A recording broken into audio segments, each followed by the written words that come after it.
She heard the slam of the gate before the words finished ringing in her ears. Cold wind brushed her bare arms as she stood frozen outside the compound, her plastic bag dangling like shame by her side. Her stepmother didn't even let her take her sweater. The wrapper she tied in a hurry kept slipping, and the neighbors across the street peeked through curtains like it was a TV show. She didn't cry. Not yet. Her legs moved slowly, like she was learning how to walk again. One step, then another. The red dust from the untarred road clung to her feet, mixing with old scratches. She walked like someone hoping her father would suddenly call her name. But the gate behind her stayed shut. And his voice. Nowhere. It wasn't her fault. She didn't eat the meat. She didn't touch the gas. She didn't even talk back.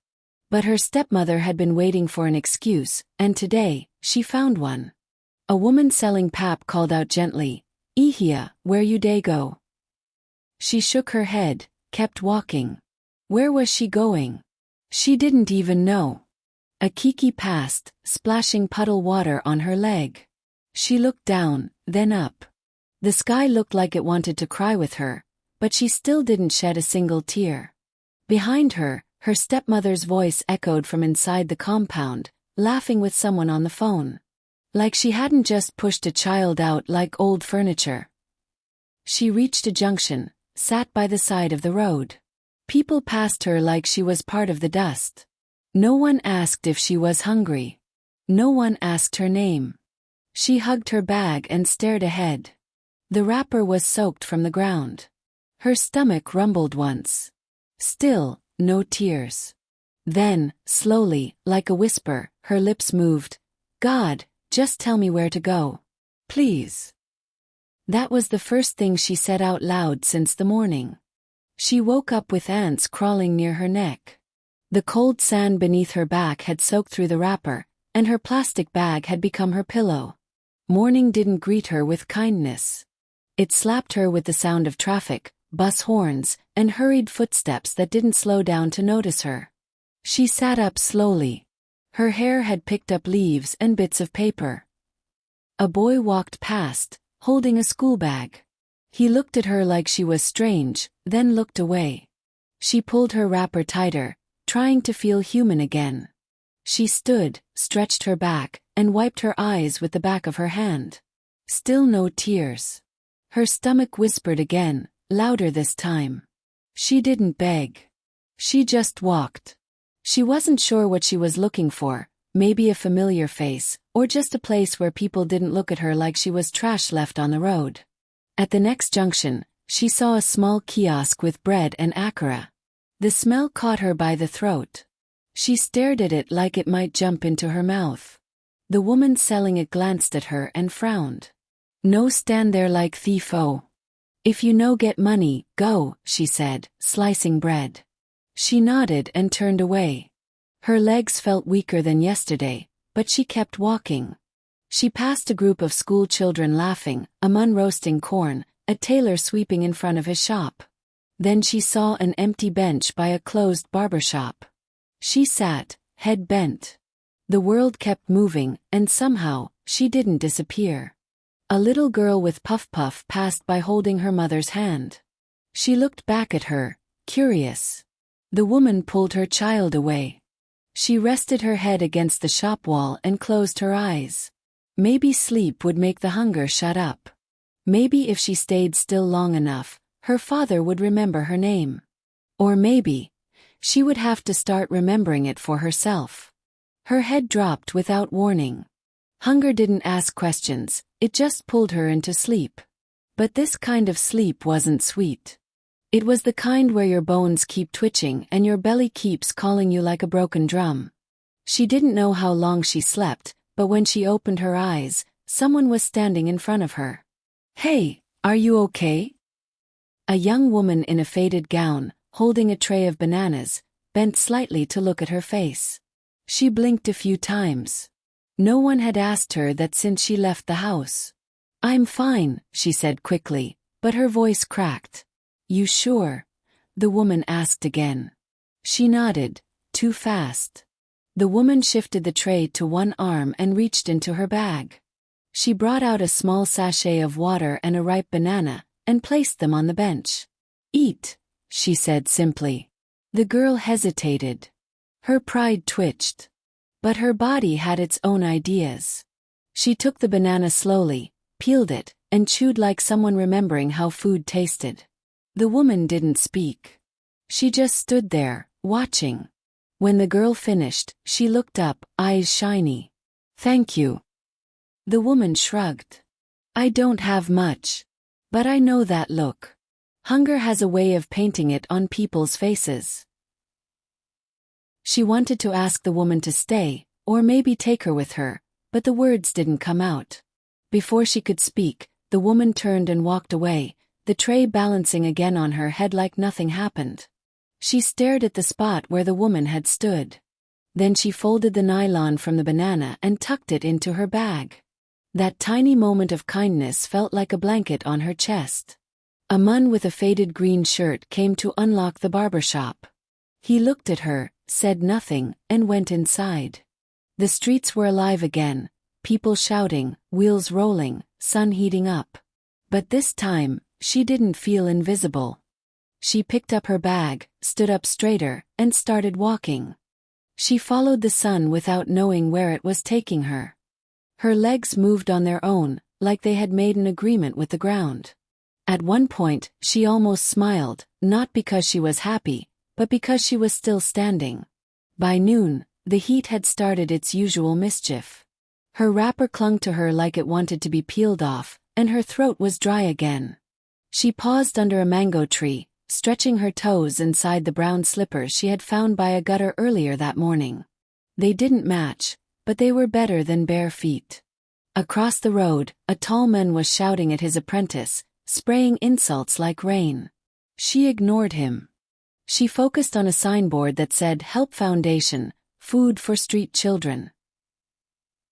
Her heart beat fast. Was it real? Or just one of those places with locked doors and tired promises? She crossed carefully, eyes darting like a rat in a market. When she reached the gate, she stood still. The building wasn't fine, just an old bungalow with peeling paint, but it looked gentle. She pushed the gate. It creaked, but it opened. A small woman came out holding a broom, eyes sharp but not unkind. "Yes?" she asked. The girl hesitated. I saw the sign." The woman looked her up and down. "Come inside." That's all. No interview. No questions. No pushing. Inside, the air smelled of soap and beans. A few children were sweeping, one girl was folding clothes. Nobody looked shocked to see her. The woman pointed to a bench. "Sit. You'll eat soon." She sat. Someone brought her a plate of rice and stew, and a sachet of water. She looked at it for a second, almost suspicious. Then she ate, this time slower, more careful. The woman came back with a small mat. "You can rest. Later, we'll talk." For the first time, her body sank into something soft. She didn't ask if she could stay. The mat had already answered. When she woke up, the sky had started wearing orange. The mat beneath her felt like heaven compared to concrete, and the gentle voices from inside the building reminded her she was no longer alone. She sat up slowly. Her body still ached, but her heart wasn't shouting as loud. She looked around. A little boy with a missing front tooth waved at her and smiled. She managed a small wave back. The woman from earlier came and sat beside her, holding a cup of pap. "You slept like someone who fought with thunder," she teased. She gave a small smile and took the cup. Warmth traveled from her fingers to her chest. "What's your name?" the woman asked. "Uju," she said quietly. "Uju," the woman repeated. "You're safe here. No one will chase you again. But we like people who help themselves too. Can you sweep? Wash plates?" Uju nodded quickly. She would have said yes to anything. "Good," the woman said, standing. "Your name means abundance." Maybe this is where you'll start finding small pieces of it.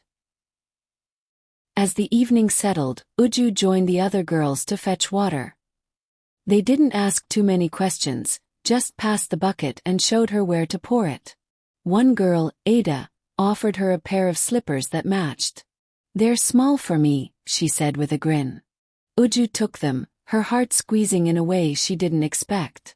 That night, after dinner, they all sat under a rechargeable lamp, peeling a gussie for tomorrow's soup. There was laughter, humming, and small jokes flying around like butterflies.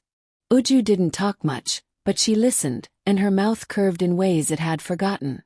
When it was time to sleep, she lay on her mat, pulling a wrapper over her body. For the first time since the gate slammed behind her, her eyes closed without fear. She still didn't know what tomorrow would bring. But for tonight, she belonged somewhere. The next morning came with the smell of beans and onions frying in red oil. Uju opened her eyes before the others. For a moment, she forgot where she was, then the sight of the small room with mats and buckets brought it back. She was still at the foundation. Still safe. She joined the others to sweep the compound. Her hands moved with quiet joy. Ada chatted beside her, asking questions with her eyes more than her mouth. "You dreamed last night?" she asked. Uju nodded. "I was flying." Ada giggled. "That one sweep past food." After chores, the woman in charge, everyone called her Mama B, called Uju aside. "You can stay," she said simply. "But you must learn something." "Anything," Uju replied. Mama B led her into a small corner of the house where a woman was sewing with a hand machine. Her name was Sister Chica, and she had a calm face with fast fingers. "She'll teach you tailoring," Mama B said. Uju's eyes widened. She had only watched her late mother sew torn school uniforms, but never touched a needle herself. "Sit," Sister Chica said, not smiling but not unkind. Uju sat, her hand brushing against pieces of Ankara fabric. Bright colors. Strong cloth. By afternoon, she had learned how to thread a needle and run it through a straight line. She pricked her finger twice, but didn't complain. "Not bad," Sister Chica said with a nod. When it was time to rest, Uju stood by the gate for a while, watching the road outside. It still looked cold and unforgiving. But from inside, it no longer scared her. A kiki passed, and a woman carrying firewood walked by. Life moved on, like it always did. But now, she was not just watching, it felt like maybe she could move too. She didn't know how long the peace would last. But she was no longer asking for the past. Her mind was reaching forward, thread by thread, stitch by stitch. Uju got better with the needle, and her stitches started to walk straight. Sister Chica didn't praise often, but the way she nodded and let Uju iron the finished blouse said enough. Every small task felt like a trophy. It wasn't just sewing, it was healing with thread. One hot afternoon, while packing folded clothes into a sack for delivery, Uju heard a familiar laugh from outside the gate. Her body froze before her mind caught up. She moved toward the fence slowly, heart thudding. Through the crack, she saw them, her stepmother and two other women, holding nylon bags. They were laughing about something, maybe market gist. Her stepmother looked the same. Maybe even happier. Uju ducked quickly and backed away from the gate. She hadn't thought about her for days, but now, all the memories poured like kerosene. The slap. The lies. The way the gate had closed. Uju sat down near the water drum, her breath short. Ada found her there. "Why your face change?" she asked. Uju shook her head. "Nothing." Ada didn't push. She just sat beside her, humming quietly. Later that evening, Mama B called them all together. Someone had donated extra foodstuff. There was dancing and laughing as they unpacked Gary, beans, and soap. "You people should thank the anonymous helper," Mama B smiled. "Who be anonymous?" one boy shouted. "It means person way no want make we know say na them help us," Ada replied, puffing proudly like a teacher. Uju clapped and danced, but her thoughts were still cloudy. That night, as she lay on her mat, she whispered into the dark. She still laughs. She still sleeps well. And me. I'm here.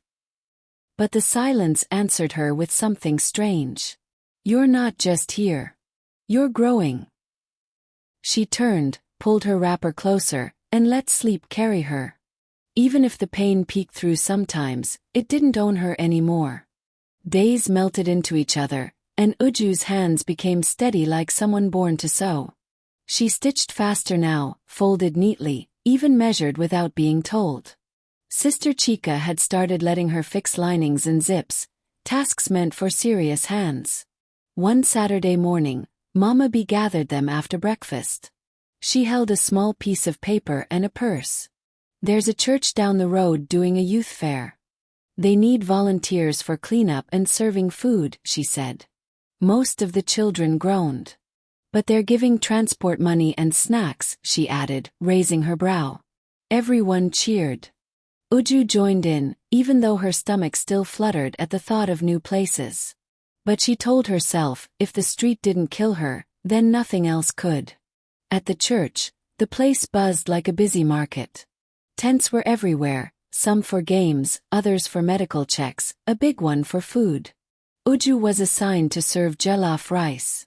She tied a red apron and stood behind the table, spooning rice into white takeaway packs. A tall boy in glasses came to collect food. He looked at her and smiled, "You're neat with it."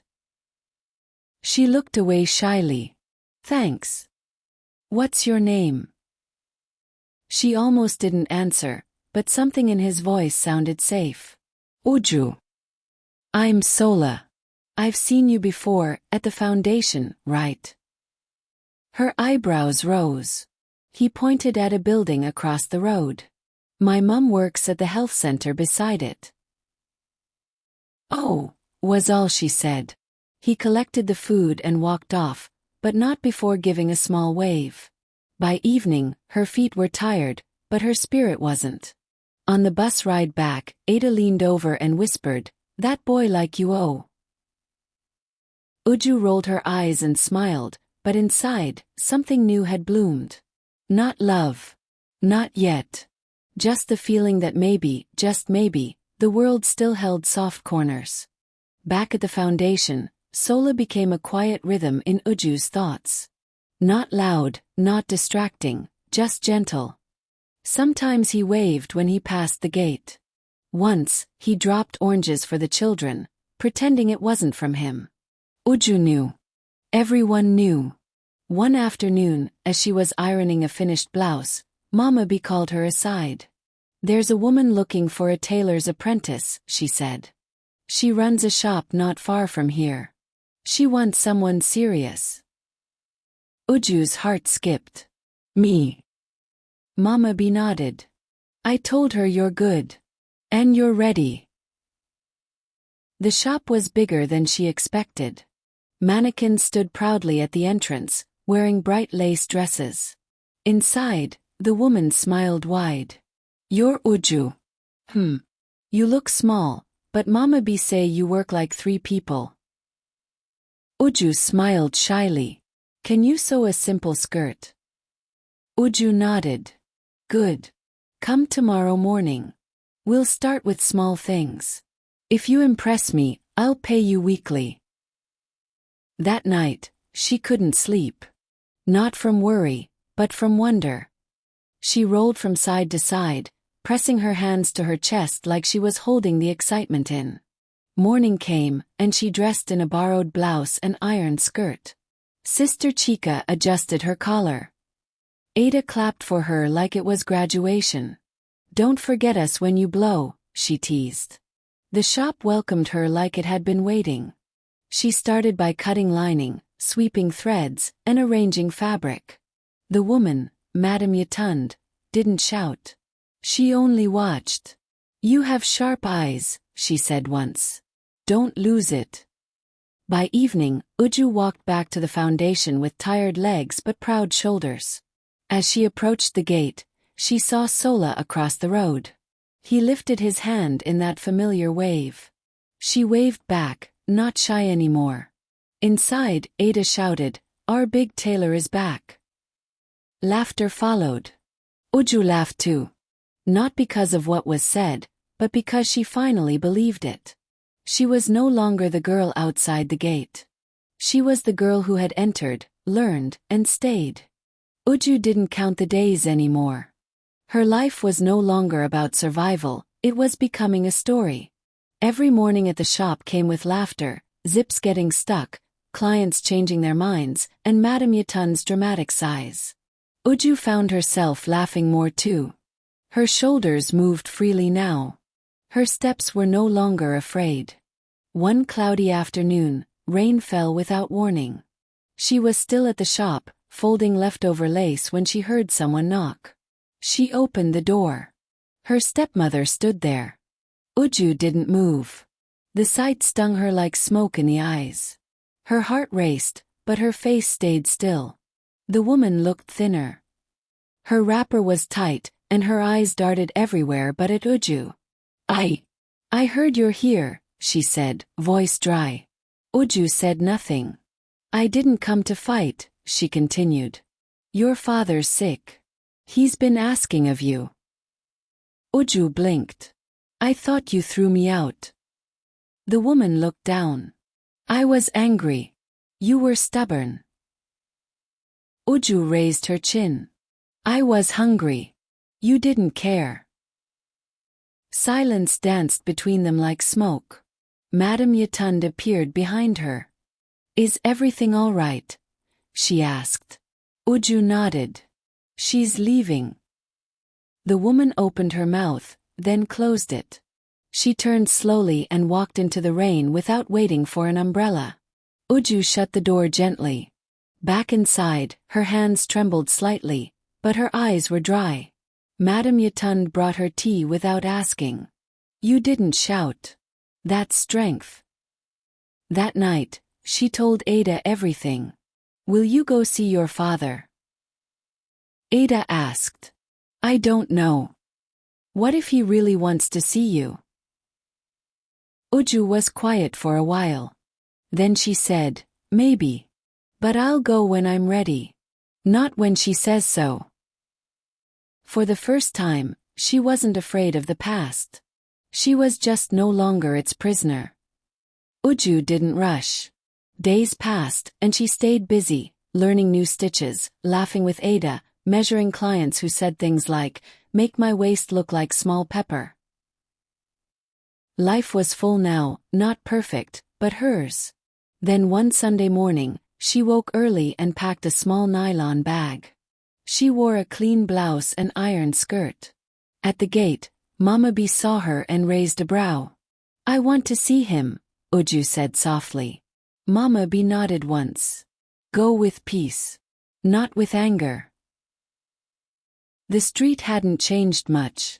The dust still chased people's feet, and the woman selling pap still called out like a town crier. But Uju had changed. Her heart didn't race. Her hands didn't shake. When she got to the old house, the gate was slightly open. She stepped in slowly. The compound felt smaller, but not because it had shrunk. Because she had grown. She found her father inside, lying on a wooden bench, wrapped in an old wrapper.